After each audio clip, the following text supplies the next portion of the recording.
Dijodohkan tanpa cinta. Aku merawat ibu mertua yang sakit sementara suamiku berselingkuh di belakangku.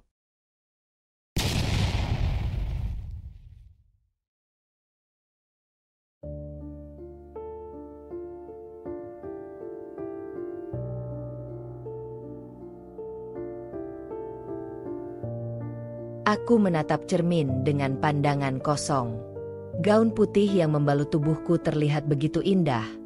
Kontras dengan kekacauan yang berkecamuk di dalam dadaku. Hari ini seharusnya menjadi hari paling bahagia dalam hidup seorang perempuan. Tapi tidak bagiku. Aku duduk diam seperti boneka. Dirias, dipakaikan mahkota, didandani untuk sebuah pernikahan yang tak pernah aku impikan. Namaku Kirana. Dan hari ini, aku akan menikah dengan seorang pria yang bahkan belum pernah kutatap matanya secara langsung. Arga.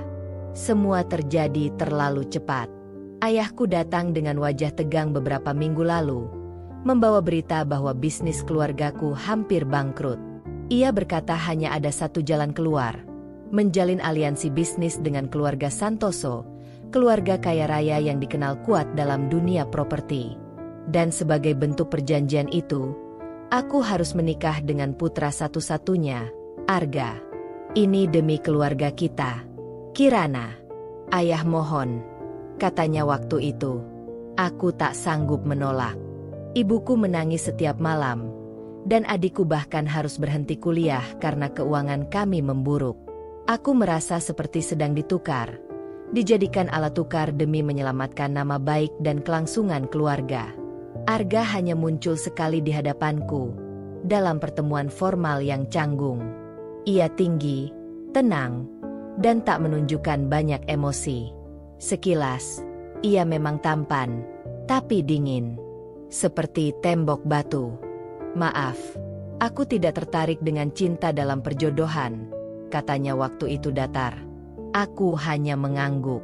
Tidak ada yang tertarik. Tapi kami tetap harus menikah. Kini, aku berdiri di depan pelaminan. Tangan Arga menggenggam tanganku kaku. Senyumnya tipis. Dibuat-buat. Kamera memotret. Para tamu bersorak. Tapi di dalam hatiku hanya ada sunyi. Tak ada debar bahagia. Tak ada cinta. Hanya kewajiban. Pernikahan ini bukan tentang cinta. Ini tentang beban yang harus kupikul.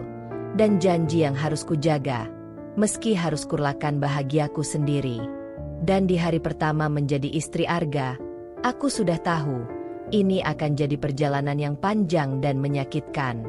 Sudah 2 minggu sejak hari itu, hari ketika aku resmi menjadi istri Arga. Tapi suasana rumah ini tidak pernah terasa seperti rumah. Rasanya lebih seperti hotel. Rapi, sepi, dan asing. Kami tinggal di sebuah rumah mewah milik keluarga Arga. Tapi luasnya justru menambah rasa hampa yang terus membayangi. Arga hampir tak pernah bicara kecuali jika perlu. Ia bangun pagi, pergi bekerja tanpa pamit, dan pulang larut malam. Bahkan saat makan malam pun, kami duduk di meja panjang yang terasa dingin seperti hatinya. Pernah sekali aku mencoba membuka obrolan. "Bagaimana pekerjaanmu hari ini?" tanyaku pelan. Tanpa menoleh, ia menjawab singkat, "Seperti biasa." Setelah itu, hening lagi. Kadang aku berpikir, mungkin aku terlalu berharap. Sejak awal ia sudah bilang pernikahan ini hanya formalitas. Tidak ada janji cinta. Tapi sekuat-kuatnya aku mencoba menyesuaikan diri. Tetap saja rasanya seperti berjalan sendiri dalam kabut. Aku mengurus semua keperluan rumah. Membuat sarapan, merapikan baju kerjanya, menyapa saat ia pulang. Tapi semua itu tak pernah dibalas dengan ucapan terima kasih. Apalagi senyuman. Arga memperlakukanku seperti aku ini tidak ada. Seperti aku hanya bagian dari kesepakatan yang harus dijalani. Malam-malamku sunyi. Kami tidur di kamar yang sama, tapi ranjangnya terlalu luas dan jarak kami seperti tak terjembatani. Ia tidur membelakangi, tak pernah menyentuhku. Tidak dengan tangan, tidak pula dengan hatinya. Aku mencoba kuat, berusaha menyesuaikan diri, berharap es itu akan mencair seiring waktu. Tapi yang mencair justru hatiku sendiri. Perlahan, menjadi lelah dan remuk. Dan dari semua hal yang tak ia katakan, aku tahu satu hal pasti. Aku tidak diinginkan di hidupnya. Pagi itu, suara dering telepon rumah memecah keheningan. Arga sedang bersiap berangkat kerja. Seperti biasa, tanpa sepatah kata. Aku yang menjawab telepon. Dan suara di seberang membuat jantungku tercekat. Bu Rini pingsan. Kami sedang membawanya ke rumah sakit, kata suara seorang perawat dari rumah peristirahatan tempat ibu mertua dirawat sejak beberapa tahun terakhir. Aku menyampaikan kabar itu pada Arga, berharap setidaknya kali ini akan kutemukan kekhawatiran di wajahnya. Tapi ekspresinya tetap datar. Hanya matanya yang menatapku beberapa detik lebih lama dari biasanya.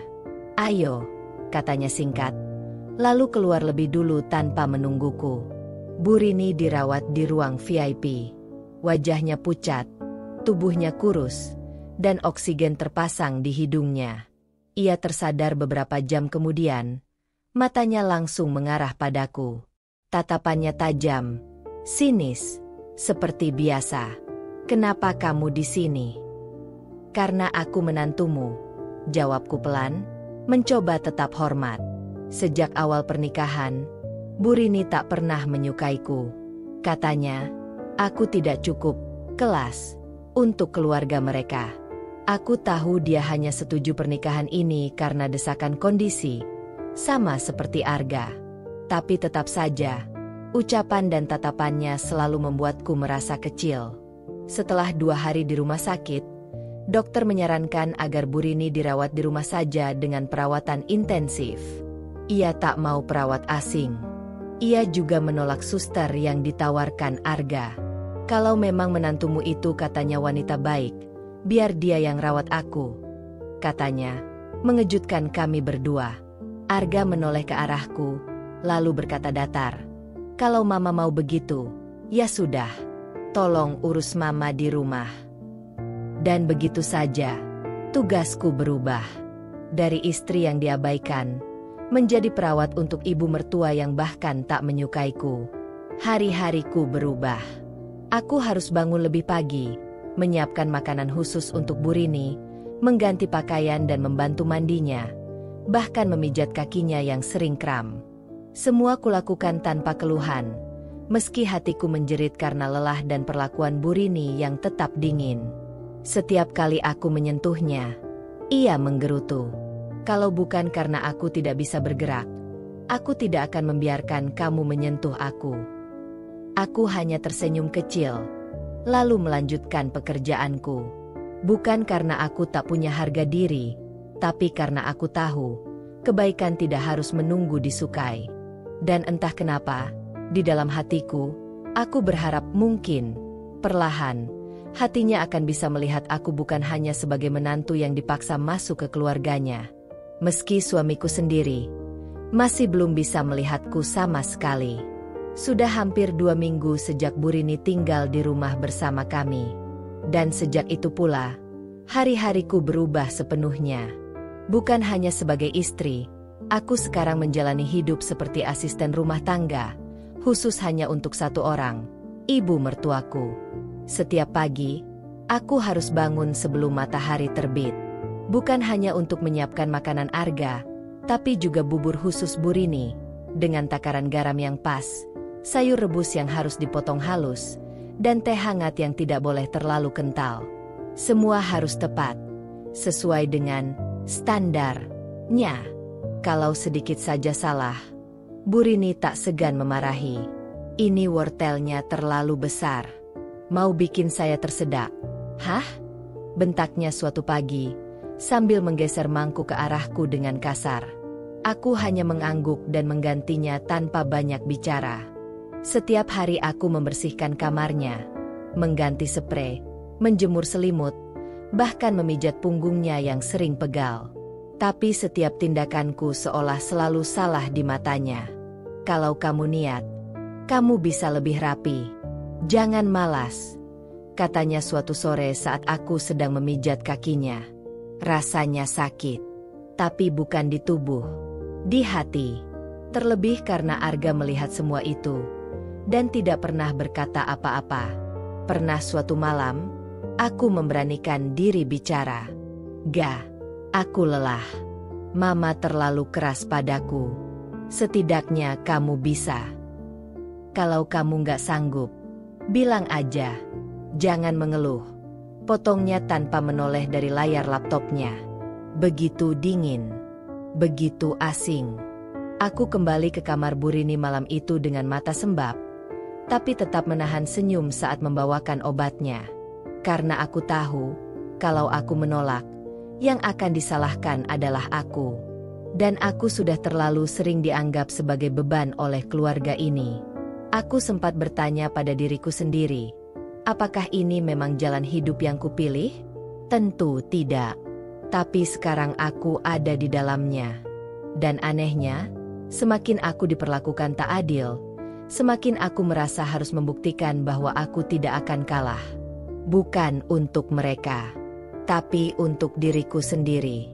Aku duduk di sebuah kafe kecil di sudut kota, tempat yang sudah lama tak aku kunjungi. Disinilah dulu aku dan Salsa sering menghabiskan waktu selepas kuliah. Tertawa, menangis, membicarakan mimpi, dan sesekali mengutuki skripsi. Tapi kali ini, aku datang bukan sebagai Kirana yang ceria, melainkan Kirana yang letih. Salsa muncul dengan senyum lebar, membawa aroma kopi yang hangat. Rambutnya diikat simpel seperti biasa, dan matanya langsung menyapu wajahku. "Kamu kelihatan capek banget, Ran. Kamu oke?" Aku tersenyum tipis. "Enggak, tapi aku pura-pura iya." Itu cukup sebagai pembuka. Tak butuh waktu lama sampai bendungan dalam dadaku jebol. Aku menceritakan semuanya. Tentang Arga yang dingin, Bu Rini yang memperlakukanku seperti pembantu, dan betapa sunyinya rumah yang harusnya jadi tempatku pulang. Salsa mendengarkan tanpa menyela, hanya menggenggam tanganku sesekali. Matanya ikut berkaca. "Kamu kuat banget, Ran," katanya akhirnya. Aku tertawa pelan. Getir. Aku nggak yakin itu kekuatan. Atau aku cuma terlalu takut untuk menyerah. Salsa menghela napas panjang. "Arga, dia benar-benar nggak pernah berusaha jadi suami?" Aku menggeleng. "Sama sekali nggak. Dia anggap aku kayak benda. Ada, tapi nggak pernah dipedulikan. Dan ibu mertuamu. Aku pikir sakitnya bisa membuat dia lebih lembut. Tapi ternyata, sakit fisiknya nggak mengubah sikapnya sama sekali." Salsa menatapku lekat-lekat. "Kamu mau tetap di sana? Mau terus jalani ini sendirian?" Aku menatap cangkir kopiku. Hangatnya mulai memudar, seperti perasaanku sendiri. "Aku nggak tahu, Sal. Aku cuma tahu, aku nggak bisa pergi sekarang. Kalau aku pergi, aku akan dihina. Aku akan dianggap istri gagal. Dan aku nggak mau keluarga aku malu." Salsa menarik napas, lalu meraih tanganku lebih erat. "Kalau kamu belum bisa pergi, ya nggak apa-apa. Tapi janji sama aku, kamu jangan biarin dirimu hancur. Aku di sini, Ran. Kapanpun kamu butuh tempat pulang, aku ada." Kalimat itu membuat dadaku menghangat. Di tengah semua yang membuatku merasa sendirian, Tuhan masih menyisakan seseorang yang mengerti aku tanpa syarat. Dan hari itu, untuk pertama kalinya setelah sekian lama, aku menangis bukan karena lelah, tapi karena lega. Ada satu orang, setidaknya satu, yang masih memelukku dengan tulus. Hari Sabtu sore itu, aku memutuskan keluar sebentar. Setelah berminggu-minggu hanya berkutat di rumah mengurus Bu Rini dan menghadapi sikap dingin Arga, aku butuh udara. Aku bilang pada Bu Rini, aku hanya ingin membeli kebutuhan rumah tangga. Ia hanya mengangguk tanpa melihatku. Seperti biasa, aku memilih mal yang tak terlalu ramai. Aku berjalan pelan di antara etalase toko, mencoba menikmati waktu sendiri tanpa suara keluhan atau tatapan menghakimi. Rasanya aneh, tapi sedikit membebaskan. Aku sedang berjalan ke arah eskalator ketika langkahku terhenti. Di lantai bawah, di dekat sebuah toko parfum, aku melihat sosok yang sangat kukenal, Arga. Tapi bukan itu yang membuat jantungku mendadak berdebar. Di sampingnya, ada seorang wanita. Cantik, tinggi, rambut panjang bergelombang, mengenakan gaun krem sederhana tapi elegan. Mereka tampak terlalu akrab. Arga tertawa kecil saat wanita itu menepuk lengannya sambil tersenyum manja. Aku membeku. Mereka berjalan berdampingan, dan tanpa ragu, wanita itu menggandeng lengan Arga. Ia tak menepis. Justru, ia membiarkannya. Bahkan sesekali menunduk berbicara pelan di dekat telinganya. Hatiku terasa seperti diremas. Logikaku berusaha menenangkan diri. Mungkin itu rekan kerja. Mungkin hanya teman lama. Mungkin. Tapi aku tahu, cara mereka bersikap tidak menunjukkan hubungan biasa. Aku mengikuti dari kejauhan, tanpa sadar telah masuk dalam peran yang tak pernah kuinginkan. Seorang istri yang membuntuti suaminya karena curiga. Mereka masuk ke sebuah kafe di pojok mal. Duduk berdampingan, terlalu dekat untuk orang yang hanya berteman. Si wanita itu, siapapun dia, tertawa sambil menatap Arga penuh arti. Dan Arga membalas tatapan itu. Aku berdiri di luar kaca kafe. Ingin masuk, ingin menegur, ingin berteriak. Tapi kakiku terlalu kaku, dan harga diriku terlalu tinggi untuk membuat keributan di tempat umum. Aku hanya memandangi mereka beberapa detik lagi, sebelum berbalik dan berjalan menjauh. Langkahku cepat, nafasku sesak, mata mulai panas. Apa ini alasan kenapa ia selalu dingin? Karena hatinya sudah dimiliki orang lain? Malam itu, aku pulang tanpa berbelanja. Aku langsung masuk kamar, pura-pura tidur saat Arga datang larut malam seperti biasa. Tapi sejak saat itu, aku tahu perasaan curiga ini bukan hanya ilusi. Dan mungkin, kebenaran yang akan kuhadapi jauh lebih menyakitkan dari yang pernah kubayangkan. Hari-hari terasa semakin berat. Aku mencoba bertahan, menelan semua ketidakadilan yang datang. Meski hatiku terluka, aku tetap melanjutkan semuanya, merawat Burini dengan penuh perhatian, meskipun ia tidak pernah sekalipun mengucapkan terima kasih atau menunjukkan rasa hormat. Aku mengatur jadwalnya, memastikan obat-obatan yang tepat, menyiapkan makanannya, bahkan mendengarkan keluhannya tentang segala hal yang tak pernah cukup baik. Terkadang aku merasa seperti robot yang hanya berfungsi untuk memenuhi kebutuhannya. Tapi entah kenapa, meskipun perlakuannya keras dan acuh, aku merasa ada sesuatu yang lebih besar dalam diriku yang mendorongku untuk terus merawatnya. Aku sudah kehilangan banyak hal. Cinta, perhatian, kehangatan dari suamiku. Tetapi untuk Burini, aku tidak ingin kalah. Mungkin ia tidak menyukaiku. Mungkin ia tak peduli. Tapi ini adalah tanggung jawab yang kuterima ketika aku menjadi bagian dari keluarga ini. Dan meskipun itu tidak adil, aku tetap ingin melakukannya dengan tulus. Pagi itu, aku memasak bubur kesukaan Burini dengan lebih hati-hati, memastikan teksturnya sempurna seperti yang ia sukai.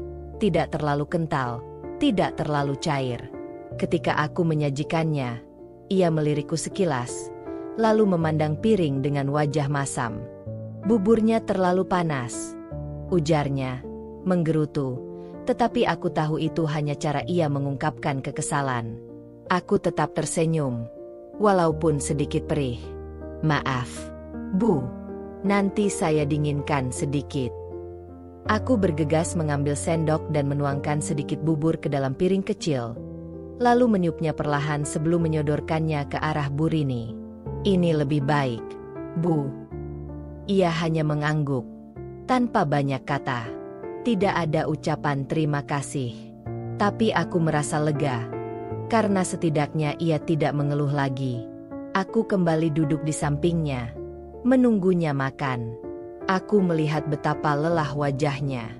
Meski tubuhnya sakit, matanya tetap tajam, tak pernah mau menunjukkan kelemahan. Aku tahu, ia hanya ingin dilihat.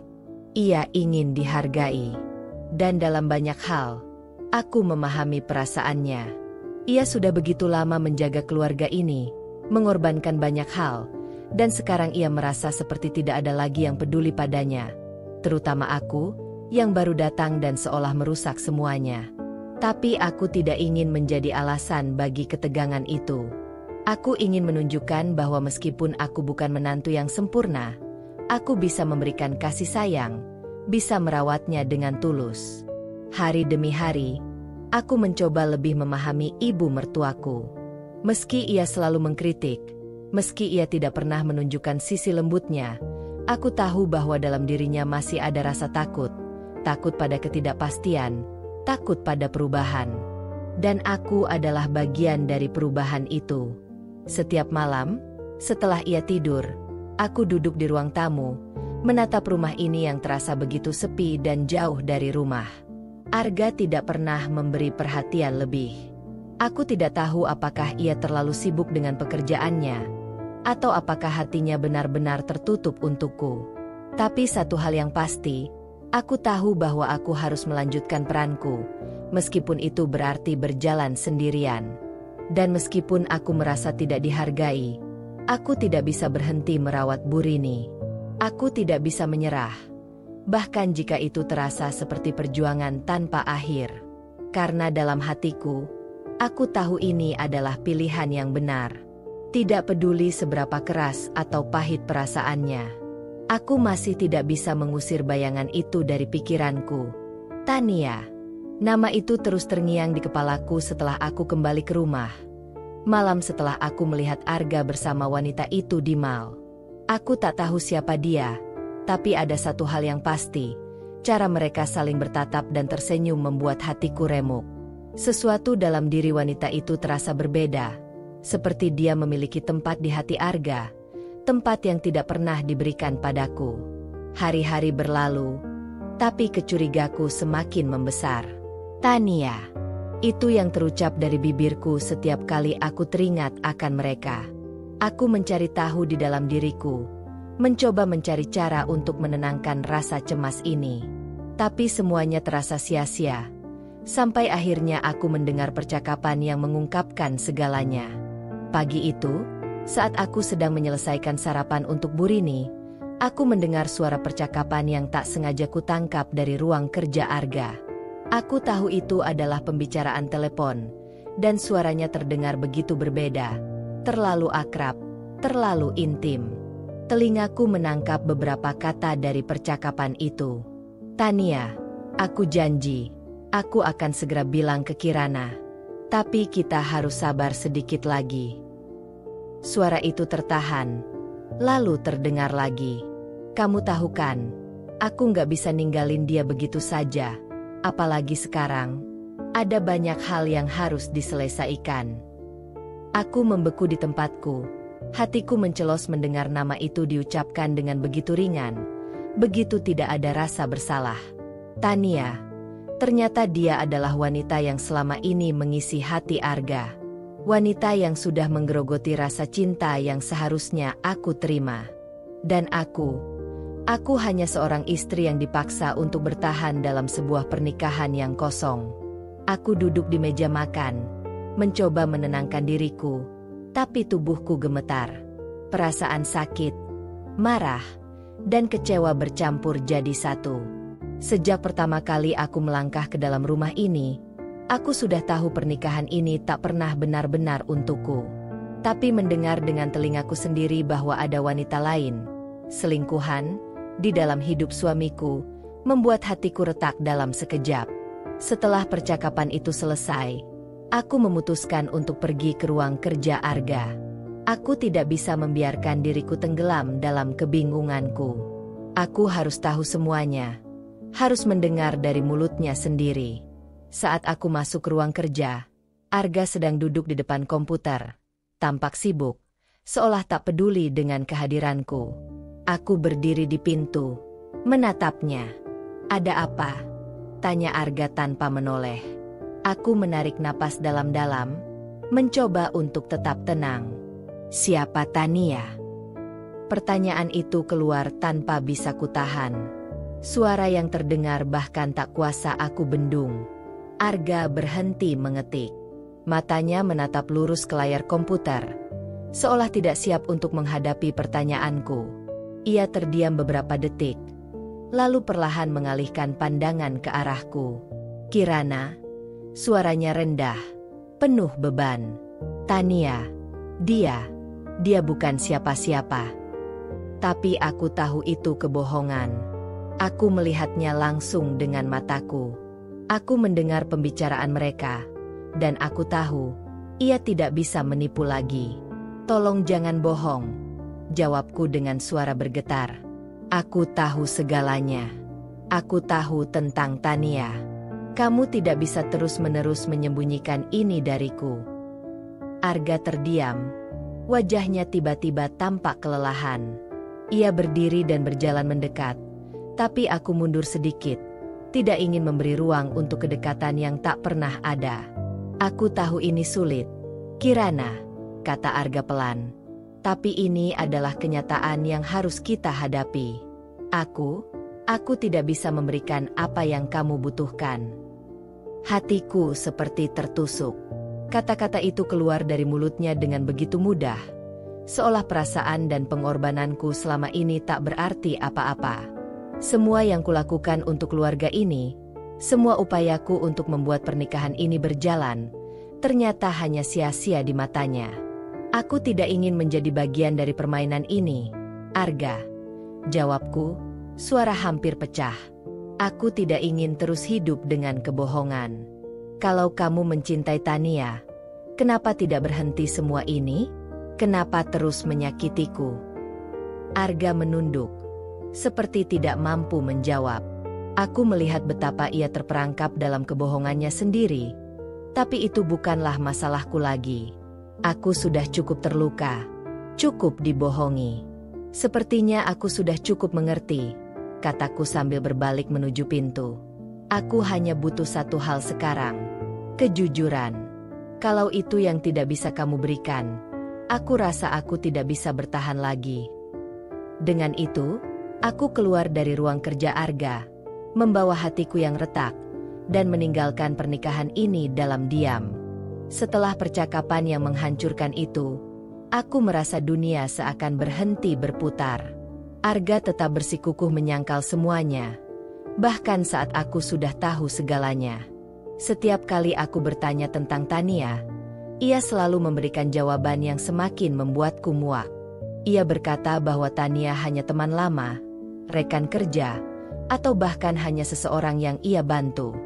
Tapi semakin banyak kebohongan itu terucap, semakin jelas bahwa Arga tidak pernah serius menghadapi kenyataan. Ia terus menyembunyikan sesuatu yang besar, sesuatu yang jelas ada, namun berusaha ditutupi dengan dalih-dalih yang konyol. Aku sudah tidak peduli dengan apa yang ia katakan lagi. Rasanya, setiap kata yang keluar dari mulutnya hanya semakin menjauhkan kami. Hari itu, aku memutuskan untuk menghadapi Arga sekali lagi. Aku sudah lelah dengan permainan ini. Aku sudah lelah menjadi istri yang diperlakukan seperti barang, yang keberadaannya hanya dilihat ketika dibutuhkan. Aku ingin mendengar kejujuran, walaupun itu akan menghancurkan perasaanku lebih dalam lagi. Arga, kataku dengan suara yang datar, tapi penuh dengan tekad. Jangan coba bohong lagi. Aku tahu kamu dan Tania punya hubungan. Aku sudah mendengarnya langsung dari mulutmu. Jadi kenapa kamu masih terus mengelak? Arga menatapku dengan ekspresi kosong. Ia menarik napas panjang dan mengalihkan pandangannya keluar jendela. Kirana, aku hanya tidak ingin kamu terluka. Aku tahu ini salah, tapi aku terjebak. Terjebak? Terjebak apa? Arga, jawabku tajam. Kamu terjebak dalam hubungan yang kamu pilih sendiri, sementara aku di sini, berjuang sendirian. Aku terjebak dalam pernikahan yang tidak pernah kamu inginkan.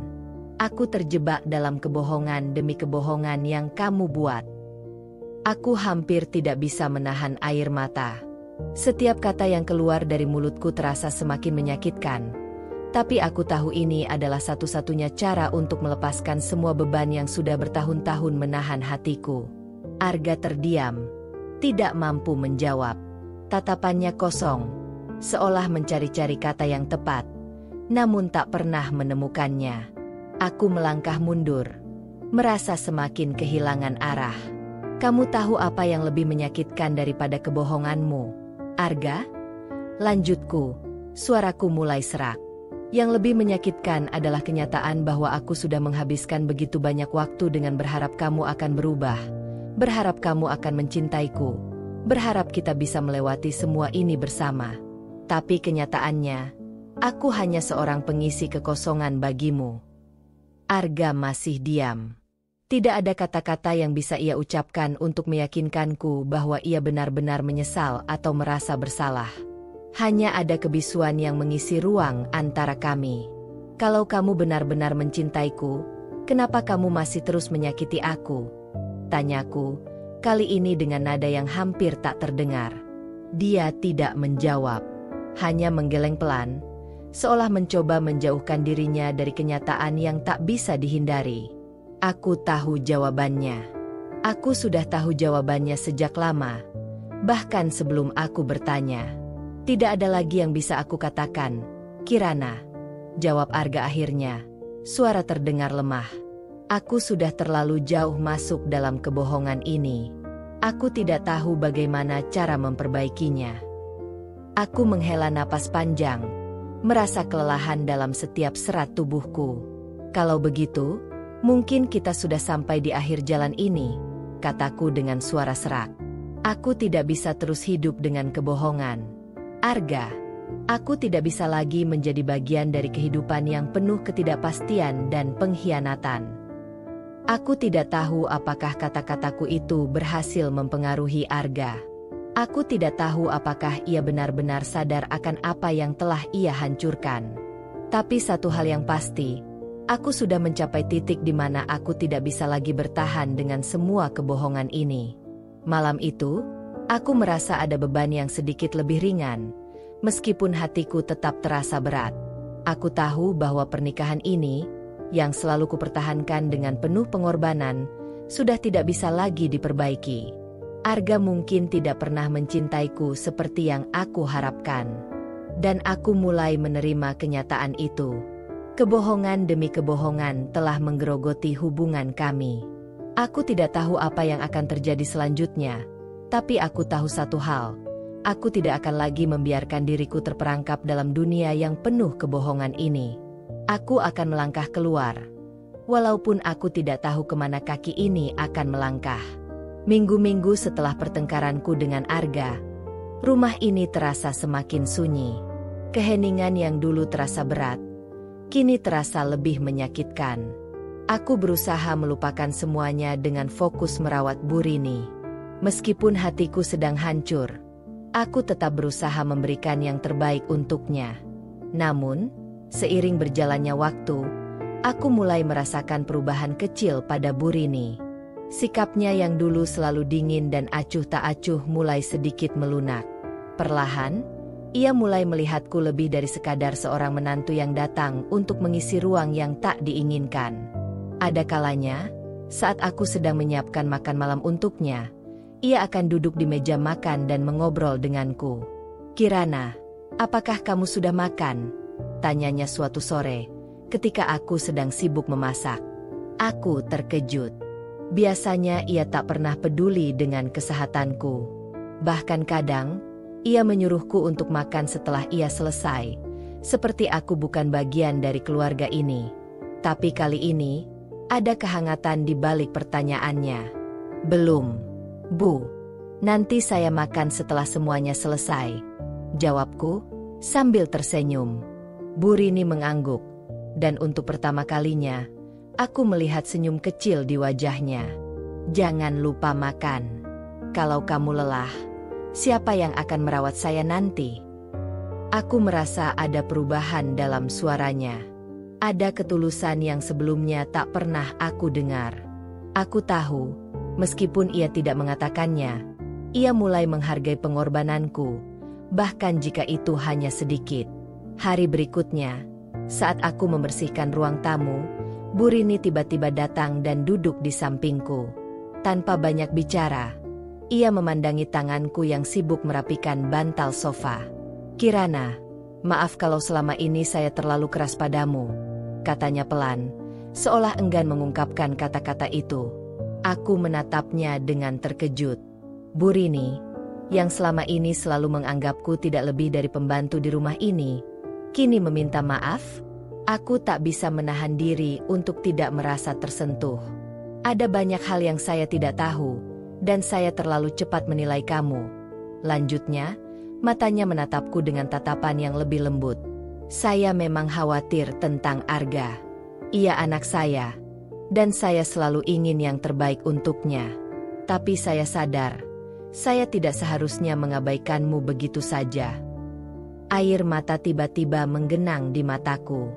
Aku tak bisa menyangka akan mendengar kata-kata seperti itu dari Bu Rini. Mungkin ia tak pernah mengungkapkan perasaannya, tapi hatinya yang keras mulai melunak. Terkadang, seseorang hanya membutuhkan waktu untuk melihat dengan lebih jernih, untuk memahami orang lain di sekitarnya. "Saya paham, Bu," jawabku dengan suara bergetar.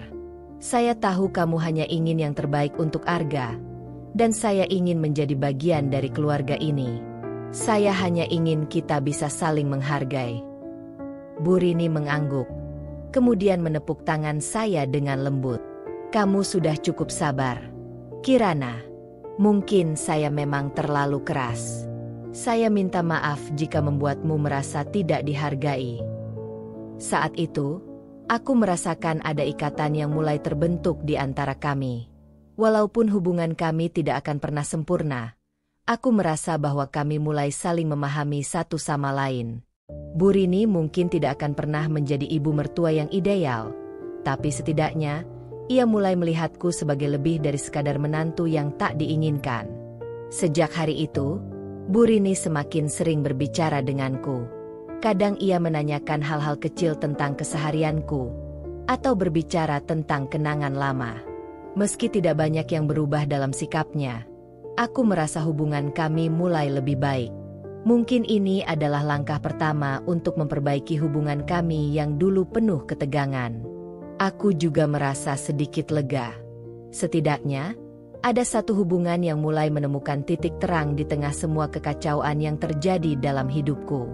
Namun, meskipun Bu Rini mulai lembut, hatiku masih terpuruk oleh kenyataan yang harus aku hadapi bersama Arga. Mungkin aku mulai diterima di rumah ini, tetapi tidak ada yang bisa menghapus rasa sakit yang terus menghantuiku. Setelah berhari-hari mencoba menjalani kehidupan yang seakan berjalan normal, rasa sakit yang kutahan di dalam hati tak lagi bisa ditahan. Ketegangan antara Arga dan aku semakin jelas terasa. Kami berdua seperti dua orang asing yang tinggal dalam satu rumah, berusaha bertahan tanpa ada komunikasi yang nyata. Namun, malam itu, perasaan yang telah kupendam begitu lama akhirnya meledak. Aku mendapati Arga sedang berbicara di telepon. Suaranya terdengar serius dan cemas. Entah kenapa, malam itu aku merasa harus mendengar percakapan itu. Langkahku yang pelan membawa aku ke dekat ruang kerja Arga, dan tanpa sengaja, aku mendengar beberapa kalimat yang membuat darahku mendidih. "Aku akan pergi ke rumahnya malam ini. Jangan khawatir, aku sudah mengatur semuanya," kata Arga dengan nada yang tidak asing lagi, suara penuh rahasia, penuh dengan sesuatu yang jelas bukan untukku. Hatiku seperti dipukul keras. Aku merasa seolah dunia ini berputar terlalu cepat, dan aku terperangkap di dalamnya. Tanpa berpikir panjang, aku membuka pintu ruang kerjanya, dan Arga langsung terkejut melihatku berdiri di sana. "Ada apa, Kirana?" tanyanya dengan wajah penuh keheranan, mencoba menyembunyikan kegelisahannya. "Apa yang kamu bicarakan dengan Tania?" tanyaku tanpa bisa menahan suara yang bergetar. "Kenapa kamu masih terus menipu aku, Arga?" Kenapa? Arga terdiam, seolah tak siap menghadapi pertanyaan itu. Tatapan matanya menghindar dariku, dan aku bisa melihat ketegangan yang menelusup di antara kami. Ia tahu, kali ini aku sudah tidak bisa lagi menerima kebohongannya. Kirana, ini bukan seperti yang kamu pikirkan, jawabnya pelan, mencoba mengelak. Aku tidak bisa menahan diri lagi. Jangan pernah katakan itu lagi. Arga, aku sudah tahu semuanya. Aku sudah tahu kamu berselingkuh dengan Tania, dan aku sudah cukup dengan kebohonganmu. Apalagi yang harus aku dengar dari mulutmu? Arga menghela napas panjang, mencoba mengendalikan diri, tapi aku bisa melihat kegelisahan di wajahnya. Aku tidak pernah bermaksud untuk melukaimu, Kirana. Semua ini, semua yang terjadi, aku salah. Tidak, Arga, jawabku dengan emosi yang hampir tak terkendali. Kamu tidak salah hanya karena melakukan kesalahan, tapi karena kamu terus berbohong. Kamu terus membiarkan aku hidup dalam kebohongan dan menyakiti diriku sendiri. Aku tidak bisa lagi mempercayaimu. Tidak ada yang lebih buruk dari merasa seperti ini. Seperti seseorang yang tidak pernah ada di hatimu. Aku merasa dadaku sesak. Setiap kata yang keluar dari mulutku seperti pisau yang menusuk lebih dalam ke dalam hati kami berdua. Aku sudah cukup banyak menderita untuk semua kebohongan ini, dan malam ini, aku tidak akan membiarkannya menginjak-injak harga diriku lebih jauh lagi.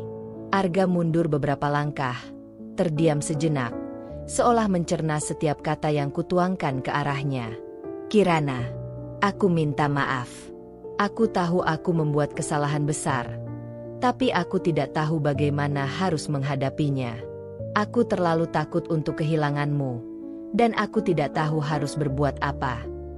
Apa? Teriakku, semakin tidak bisa menahan amarah. Kamu takut kehilangan aku?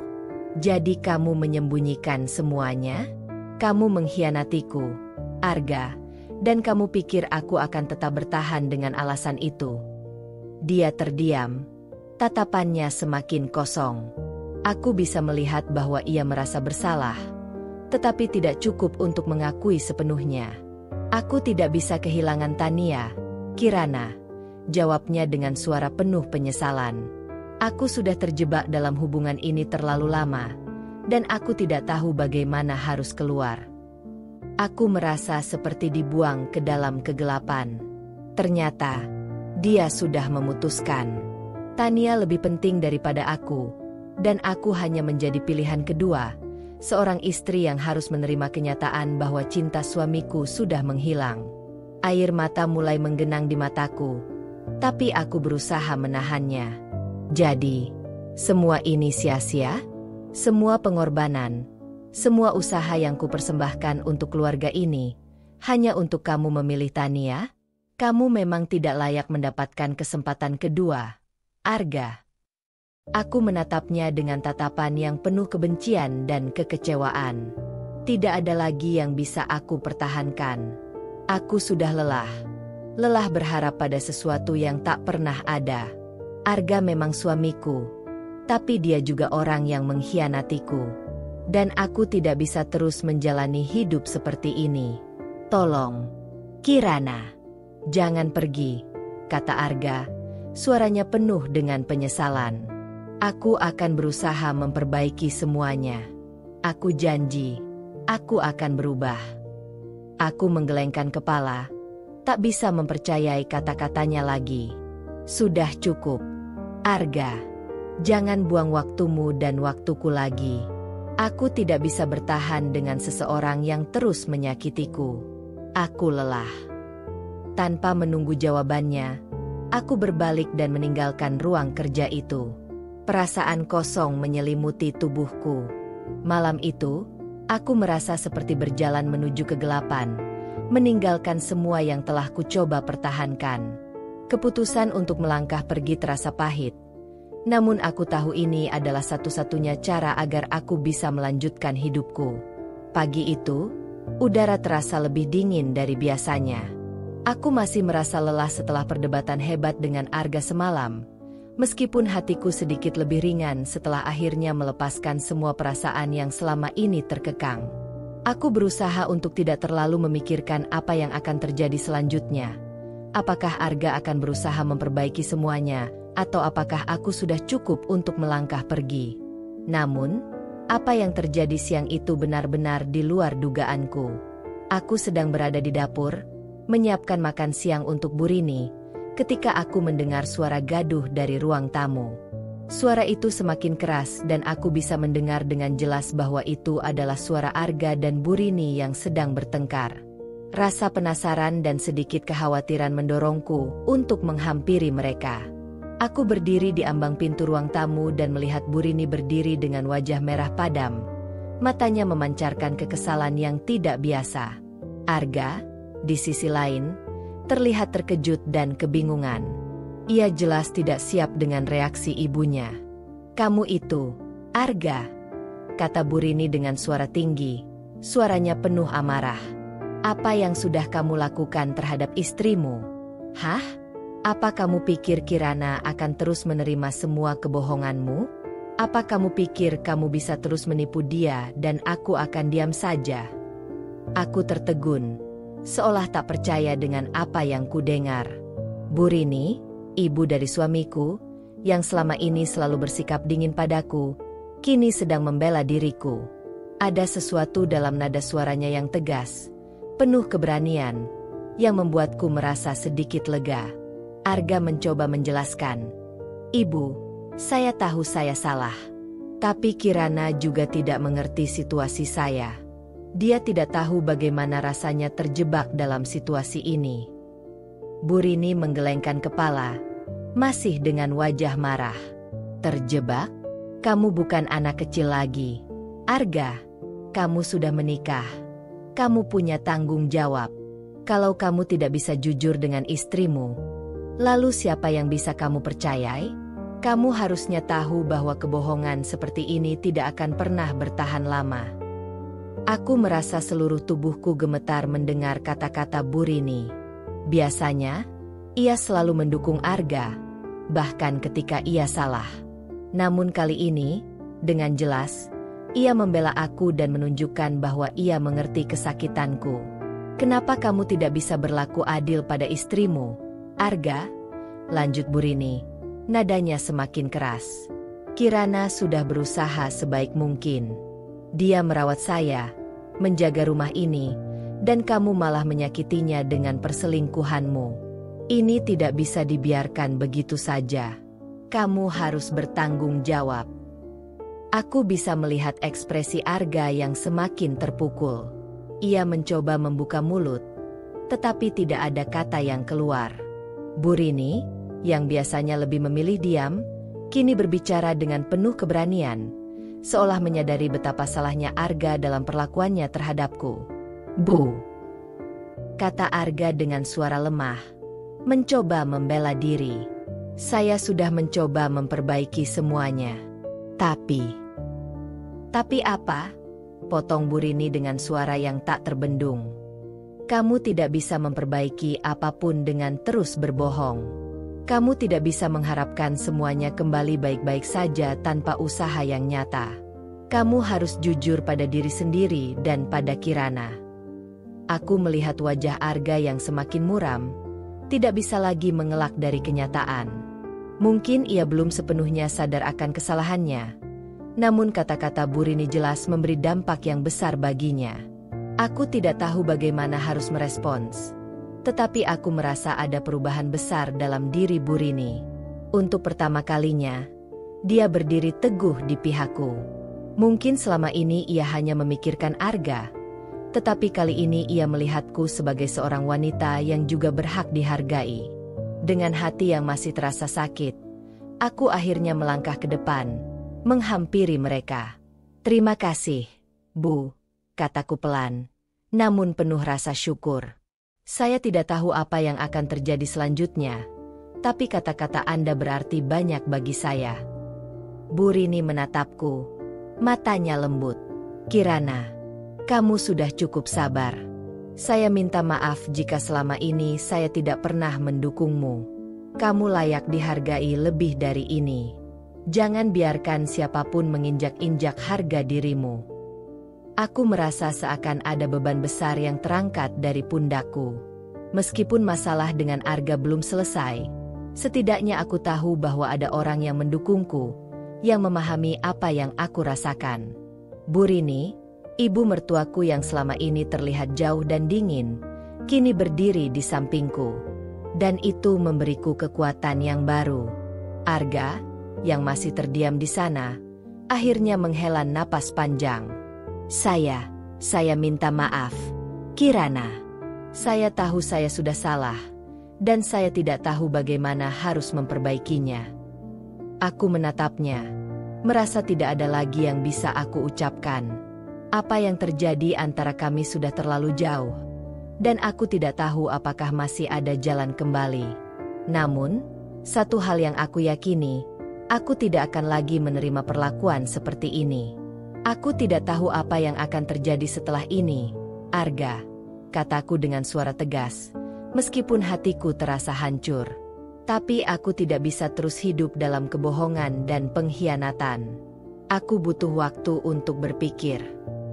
Arga hanya menunduk, tidak bisa lagi mengucapkan apapun. Di dalam hatinya, aku tahu ia menyesal, tapi perasaan itu datang terlambat. Hari-hari setelah perdebatan besar itu berjalan dengan lambat. Arga berusaha untuk menunjukkan penyesalan, tetapi setiap kali ia menghadapiku, aku merasa perasaan itu tidak cukup untuk menebus semuanya. Luka yang ditinggalkan oleh kebohongannya terlalu dalam. Meskipun ia mencoba menghubungiku, memberi perhatian lebih, dan bahkan mengirim pesan yang penuh dengan kata-kata maaf, aku merasa semakin jauh darinya. Setiap kali aku menatapnya, bayangan Tania selalu muncul di benakku, seolah-olah aku tak pernah benar-benar dilihat oleh suamiku. Pagi itu, saat aku sedang duduk di meja makan, Arga datang mendekat. Wajahnya penuh penyesalan, tetapi juga keputusasaan. Aku bisa merasakan bahwa ia benar-benar ingin memperbaiki semuanya, tetapi aku sudah tidak bisa lagi mempercayainya. Kirana, maafkan aku, katanya. Suaranya rendah dan penuh kesedihan. Aku tahu aku telah menghancurkan segalanya. Aku tidak tahu bagaimana harus memulai atau bagaimana bisa membuatmu mempercayai aku lagi. Aku tidak bisa memandangnya. Hatiku terlalu sakit untuk bisa memandangnya dengan cara yang sama seperti dulu. Setiap kata yang keluar dari mulutnya hanya menambah luka yang sudah terlanjur menganga. Arga, kataku pelan, suara penuh kepedihan. Apa yang terjadi antara kita sudah terlalu jauh. Aku tidak bisa hanya melupakan semua yang sudah terjadi begitu saja. Kau sudah membuat aku merasa tidak berharga. Kau sudah memutuskan untuk berada di sisi Tania. Dan aku tidak tahu apakah aku bisa kembali setelah itu. Arga terdiam. Tatapannya kosong. Ia mencoba mendekat, ingin memegang tanganku, tapi aku menarik tangan itu menjauh. Aku tidak bisa, Arga, jawabku, suara bergetar. Aku sudah mencoba bertahan. Aku sudah berusaha memberi kesempatan. Tapi kau terus mengkhianatiku. Setiap kali aku melihatmu, aku hanya melihat kebohongan dan pengkhianatan. Aku tak bisa hidup dalam bayang-bayang itu lagi. Air mata mulai menggenang di mataku, tetapi aku berusaha menahannya. Aku sudah terlalu lelah untuk menangis. Terlalu lelah untuk berharap pada sesuatu yang tak pasti. Aku ingin menyembuhkan diriku sendiri, tanpa bergantung pada orang yang telah menghancurkan semua harapanku. Kirana, aku benar-benar menyesal. Aku mencintaimu. Hanya kamu yang aku inginkan. Tania hanya pelarian. Dan aku sudah bodoh. Aku tidak tahu apa yang telah aku lakukan. Suara Arga mulai serak. Ia benar-benar terlihat putus asa. Namun, meskipun aku bisa melihat penyesalan di wajahnya, itu tidak cukup untuk menghapus semua rasa sakit yang aku rasakan. Aku tahu kau menyesal, Arga, jawabku, mataku kini menatap ke lantai. Tapi penyesalanmu itu datang terlalu terlambat. Aku sudah merasa cukup sakit dengan semua ini. Aku tidak tahu apakah aku masih bisa percaya padamu, atau apakah aku masih bisa bertahan dalam pernikahan ini. Dia terdiam, dan aku bisa merasakan getaran kesedihan di dalam dirinya.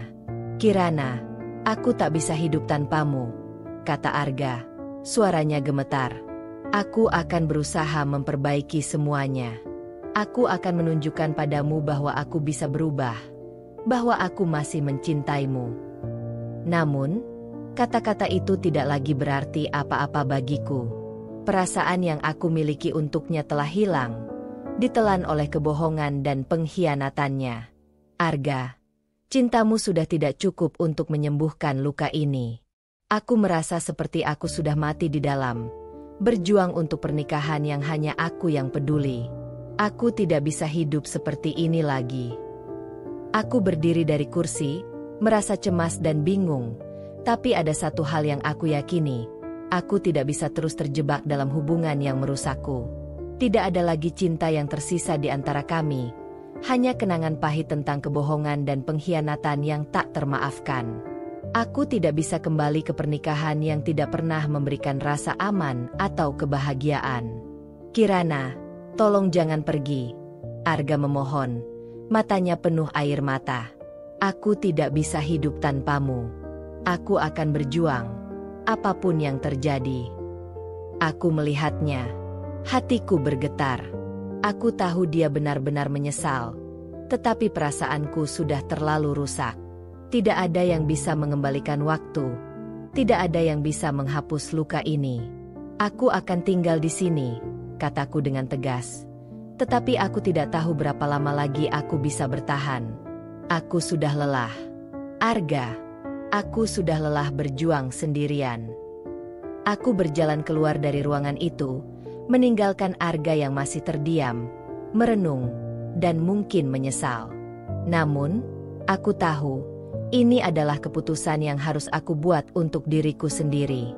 Aku perlu menemukan kembali diriku yang telah lama hilang dalam bayang-bayang pernikahan ini. Aku harus belajar untuk mencintai diriku sendiri dulu, sebelum bisa berharap ada ruang untuk orang lain di dalam hidupku. Hari-hari setelah percakapan itu terasa begitu berat. Setiap langkah yang aku ambil dalam rumah ini seperti langkah yang penuh beban. Aku terus terjebak antara perasaan sakit dan keteguhan hati untuk melakukan apa yang terbaik untuk diriku sendiri. Aku tak bisa lagi hidup dalam kebohongan yang telah terlalu lama menghancurkan hatiku. Pernikahan ini, yang semula terasa penuh dengan harapan, kini hanya menyisakan luka. Aku merasa seperti aku telah kehilangan diri sendiri di tengah semua pengorbanan yang aku buat. Semua yang kulakukan, semua yang kucoba, terasa sia-sia. Arga mencoba membujuk, mengirim pesan, dan bahkan datang ke kamarku untuk berbicara.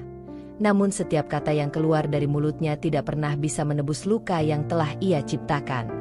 Hari itu, setelah makan malam yang terasa hampa, aku duduk di ruang tamu dengan tatapan kosong. Arga duduk di sebelahku, mencoba mengajakku berbicara lagi, namun aku merasa sudah tidak ada lagi yang bisa dibicarakan. Semua perasaan itu sudah mati, dan aku tak bisa lagi berpura-pura. Kirana, kata Arga dengan suara pelan, penuh penyesalan. Aku tahu kamu sakit. Aku tahu aku sudah menghancurkan segalanya. Tapi aku benar-benar ingin memperbaiki semuanya. Aku akan berusaha. Aku akan bekerja keras untuk mendapatkan kepercayaanmu kembali. Aku menatapnya. Dan untuk pertama kalinya, aku merasa seperti aku sedang melihat seorang pria asing. Tak ada lagi sosok suami yang dulu aku kenal. Di depanku hanya ada seseorang yang aku cintai, tetapi juga seseorang yang telah menghancurkan kepercayaanku dengan begitu dalam. Perasaan cinta yang dulu ada di antara kami kini sudah hilang, digantikan oleh perasaan kosong dan pahit. Arga, kataku dengan suara yang sedikit gemetar. Aku ingin kamu tahu sesuatu. Aku tidak bisa lagi bertahan. Aku tidak bisa terus hidup dalam kebohongan dan pengkhianatan. Setiap kali aku melihatmu, Aku hanya melihat wajah yang sama, tetapi hati yang berbeda. Aku sudah tidak tahu siapa kamu lagi. Arga menunduk. Wajahnya penuh penyesalan dan kesedihan. Namun, aku tahu bahwa penyesalannya sudah terlambat. Aku sudah terlalu lama bertahan. Terlalu lama berharap pada perubahan yang tak kunjung datang. Aku tidak tahu harus berkata apa, Kirana. Jawabnya. Suaranya lemah. Aku tahu aku salah. Dan aku ingin memperbaiki semuanya. Aku akan berjuang sekeras mungkin untuk kita. Aku menggelengkan kepala, menahan air mata yang sudah hampir tumpah. Aku sudah cukup. Arga, aku sudah lelah berjuang sendirian. Aku tahu kamu menyesal, tapi aku sudah tidak bisa lagi mempercayaimu. Aku sudah tidak bisa hidup dengan rasa sakit ini. Arga diam, tatapannya kosong, seolah-olah tak tahu harus berbuat apa lagi. Aku tahu dia benar-benar menyesal, tapi perasaan itu tidak bisa menghapus segala yang telah terjadi. Penyesalannya tak bisa mengembalikan waktu, tak bisa membuat semuanya menjadi seperti semula. Aku berdiri dan berjalan menuju kamar. Aku memutuskan bahwa ini adalah waktunya untuk pergi, untuk mengakhiri semuanya. Aku perlu mencari ruang untuk diriku sendiri, untuk menemukan kembali siapa diriku di luar pernikahan ini. Aku tidak bisa terus hidup dalam bayang-bayang rasa sakit yang ditinggalkan oleh kebohongan dan pengkhianatan. Kirana, jangan pergi. Arga memanggilku dengan suara penuh harap. Tolong jangan tinggalkan aku. Namun, aku tidak bisa menoleh. Aku sudah membuat keputusan. Meskipun itu terasa sangat menyakitkan. Aku tidak ingin hidup dalam ketakutan dan kekecewaan lagi. Aku ingin kembali menjadi diriku sendiri, tanpa merasa terbelenggu oleh seseorang yang tidak lagi menghargai keberadaanku. Aku membuka pintu kamar dan mulai mengemas barang-barangku. Setiap langkah terasa berat, tetapi aku tahu aku sedang melakukan hal yang benar. Aku tidak bisa lagi bertahan dalam hubungan yang merusak harga diriku. Aku tidak bisa terus hidup dalam kebohongan yang tak pernah berakhir. Arga masuk ke dalam kamar. Wajahnya penuh dengan air mata. Kirana, tolong jangan pergi. Aku akan berubah. Aku janji, aku akan melakukan apa saja untukmu. Namun, aku hanya bisa menggelengkan kepala. Aku sudah memutuskan. Arga, aku tidak bisa lagi hidup seperti ini. Aku perlu melangkah pergi dan menemukan kedamaian. Aku tidak tahu apakah kita akan bisa kembali, tapi aku tahu aku harus pergi untuk diriku sendiri. Aku menatapnya sekali lagi, mencoba mengingatkan diriku tentang semua kenangan indah yang pernah kami lewati. Namun, kenangan itu kini terasa jauh, seperti sesuatu yang tidak pernah ada. Aku menutup koperku dan melangkah keluar dari kamar, meninggalkan rumah yang pernah kami sebut rumah. Aku tahu ini adalah keputusan yang menyakitkan, tetapi aku juga tahu ini adalah langkah yang paling penting dalam perjalanan hidupku.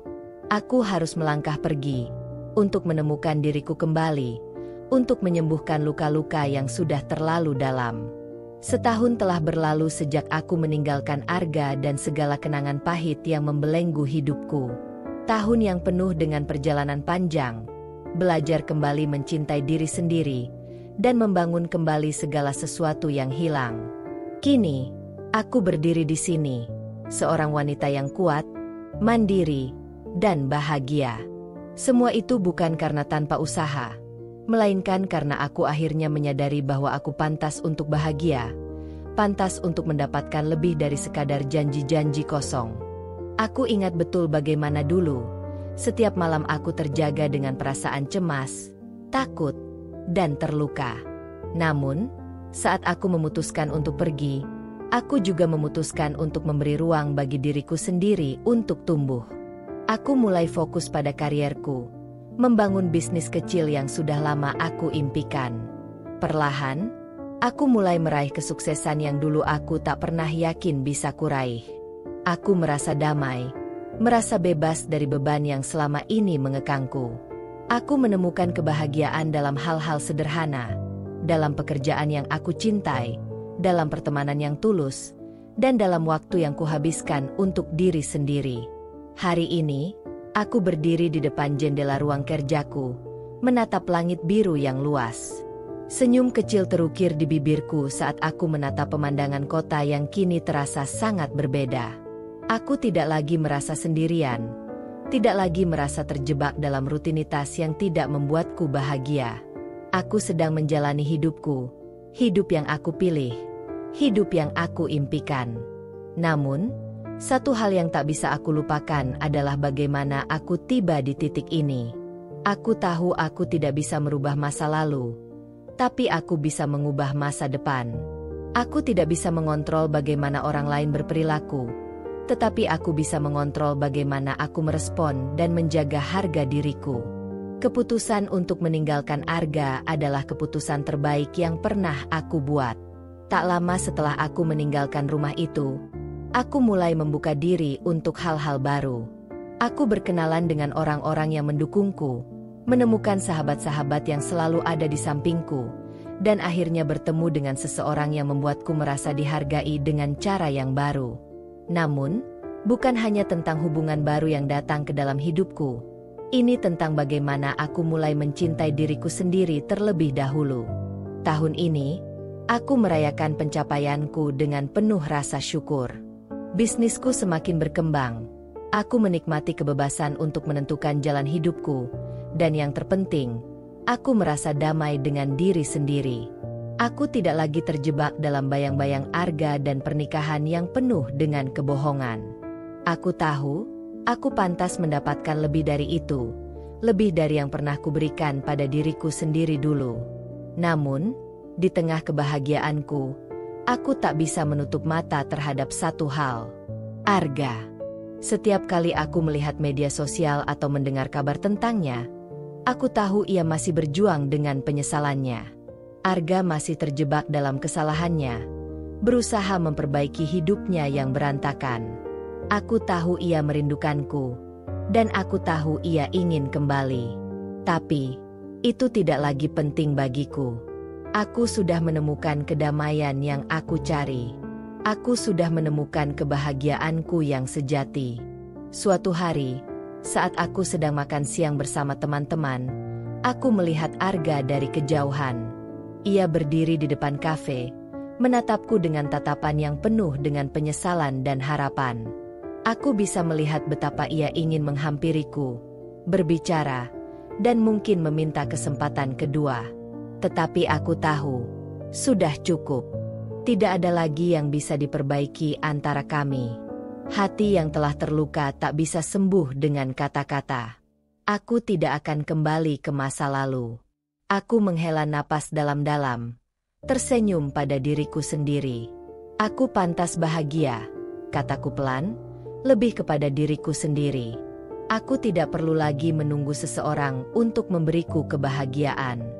Aku bisa menciptakan kebahagiaanku sendiri. Aku bisa hidup sesuai dengan pilihanku, tanpa takut, tanpa penyesalan. Aku berdiri, meninggalkan tempat itu dengan kepala tegak.